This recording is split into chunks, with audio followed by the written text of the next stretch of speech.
오늘 기자수첩 어떤 주제인가요? 오늘은 여름 휴가와 관련된 건데 여름 휴가를 떠나는데 되게 고민은 휴가비가 모자라서 고민하는 게 아니고 비만 때문에 고민을 많이 하시더군요. 살쪄서 이거 어떻게 갈 수가 있나 이렇게 고민을 많이들 하시거든요. 네.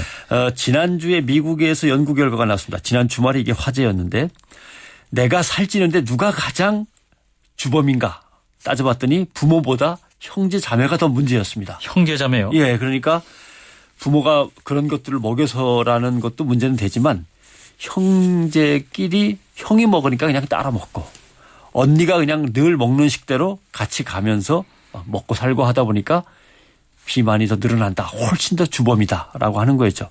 그러니까 감기 걸리면 가까이 있는 사람이 감기에 옮듯이 네. 비만도 누군가가 비만이면은 옆에 있는 형제 자매들이 먼저 옮는 거죠. 식습관이 함께 이제 가족 그렇습니다. 공동체 안에서 이게 비슷해지는 심각한 거죠. 문제인데 그래서 국민건강보험공단도 지난 7월 17일이죠. 비만과의 전쟁을 선포했고요. 국내외 의료계 의학계도 큰 관심을 갖고 있습니다. 이번 주말에도 카톨릭 의대 주최로 국제 비만 심포지엄이 서울에서 열리고 그렇습니다. 네, 국가적 과제라고도 볼 수 있을 것 같은데요. 그렇죠. 이 결국 이 개인의 의지나 어떤 관리의 문제가 아니다 이런 말씀인 거죠. 뭐 1차적으로는 자기가 많이 먹고 운동을 덜 했으니까 비만해진 거 아니냐 이렇게 얘기를 할 수 있죠. 그러나 식탐과 게으름에게만 책임을 돌린다고 해결할 수 있는 문제는 아니다라고 하는 거죠.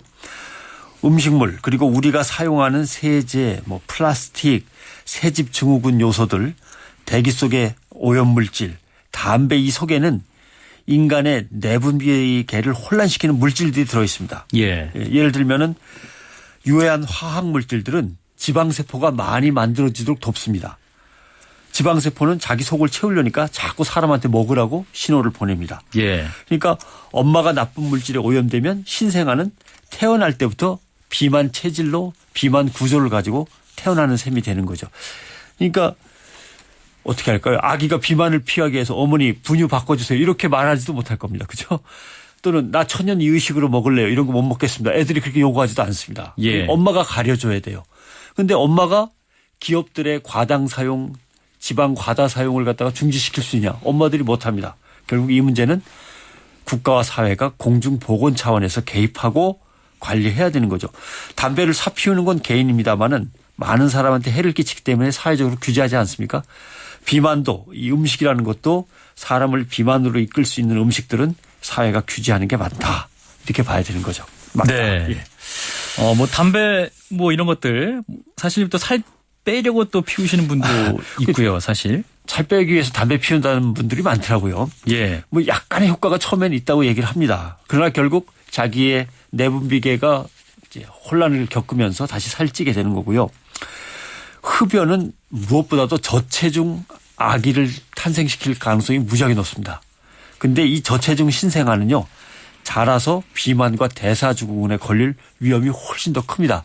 결국 흡연은 나는 잠깐 살 뺄 수 있을지 모르지만 우리 사회를 비만으로 몰고 가는 원인이 되는 거죠.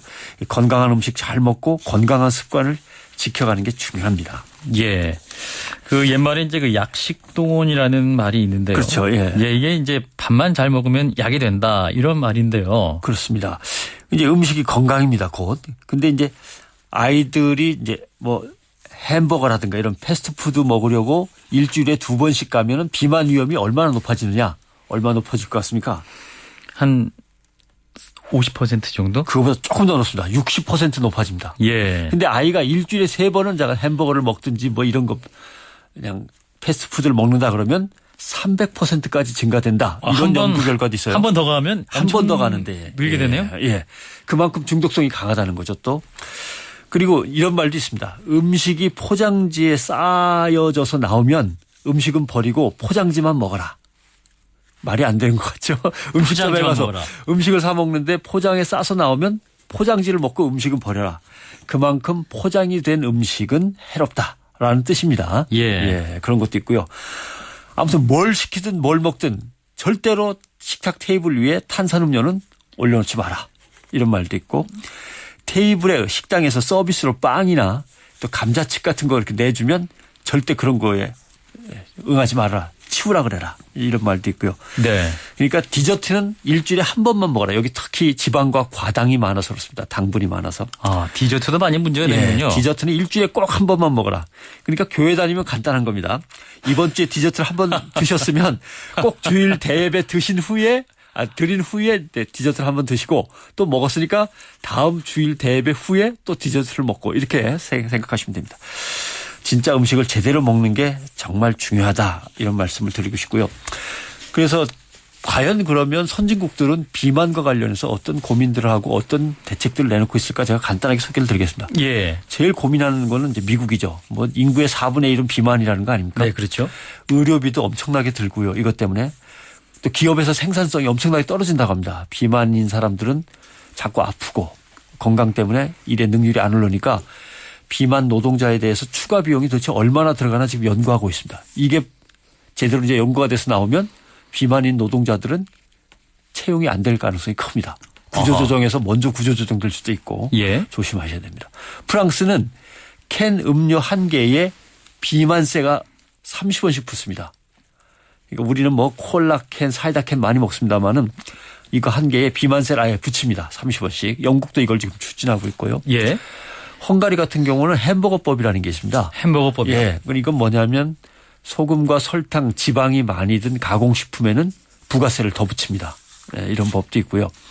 덴마크 같은 경우는 식품에 포화지방 과다쌀이라는 게 있고요. 술과 청량음료가 수입되면 거기에 관세를 추가합니다.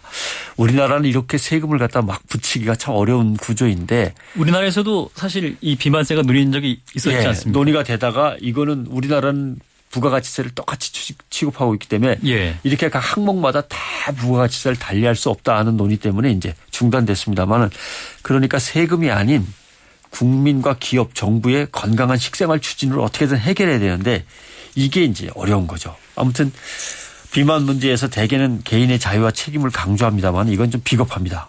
우리 모두의 책임과 자유를 감추는 행위일 수도 있습니다. 우리가 힘을 모아서 해내야 되고 우리가 함께 책임을 져야 되는데 네가 잘못해서 그런 거야 이런 식으로 몰고 갈 수는 없는 거죠. 이건 전 세계적으로도 마찬가지입니다.